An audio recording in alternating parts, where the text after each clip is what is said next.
Assalamualaikum everyone. Welcome to the Learners Academy.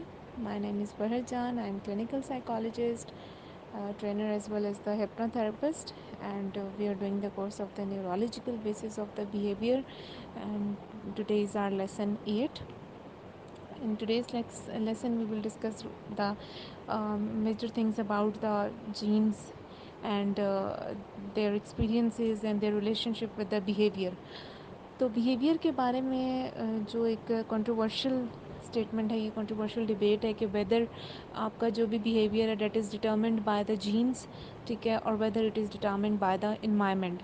जो nature nurture एक आपकी डिबेट है डेट इज़ लॉन्ग लास्टिंग, वो अभी तक चल रही है कि वेदर नेचर कंट्रीब्यूट करती है. नेचर का मतलब है कि whether genes contribute toward anything, और नर्चर मीन्स के your environment has a contribution.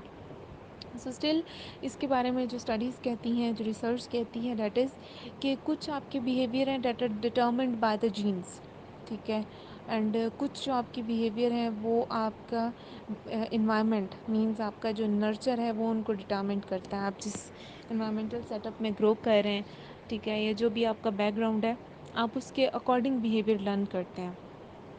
ठीक है, कुछ आपके अंदर फिक्स पैटर्न्स ऑफ बिहेवियर आते हैं जो आपने जिनको क्या कह सकते हैं, आप लर्न किया होता है फ्रॉम योर एल्डर्स. ठीक है, कुछ आपके अंदर इस तरह की चीज़ें हैं जो जेनेटिकली आपके अंदर आती हैं. ठीक है, तो आप स्पेसिफिकली बिहेवियर को ये नहीं कह सकते कि it is totally determined by the genes और it is totally determined by the environment. And there are some of the behavioral patterns which are shown by the humans or other organisms which are actually the determination of the combination of genes and the environment.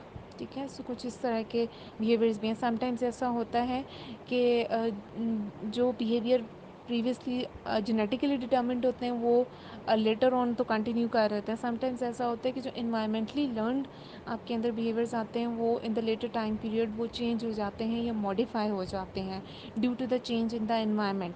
ठीक है, so it means के environment का effect है.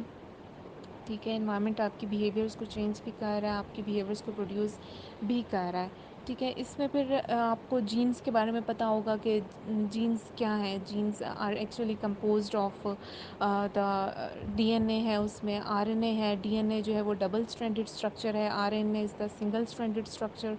ठीक है, and gene is actually considered as the hereditary unit. ठीक है, जो जनरेशन टू जनरेशन कुछ ट्रेड्स को कंटिन्यू करवाने में अपना रोल प्ले कर रहा है. Genes actually includes different kind of proteins. ठीक है, डिफरेंट प्रोटीन्स उसमें इंक्लूड है जो उसके स्ट्रक्चर को बना रहे हैं. ठीक है, तो उसके अलावा आपने क्रोमोसोम्स का जिक्र सुना होगा. क्रोमोसोम्स भी डबल स्ट्रैंडेड होते हैं. ठीक है, जिनके अंदर मटेरियल है जो हेल्प आउट करता है टू ट्रांसफ़र द जीन्स.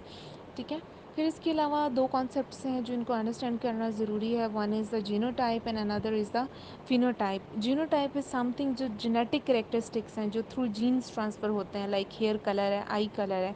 ठीक है, ये वो चीज़ें हैं जो जीन्स के थ्रू हो रही हैं transfer. Some are the phenotypic characteristics या फिनोटाइप जिसे कहते हैं. फिनोटाइप मीन्स कि जो हमारे फिज़िकल ट्रेट्स हैं, ठीक है, लाइक हाइट है, वेट है, these are the things which are appeared physically.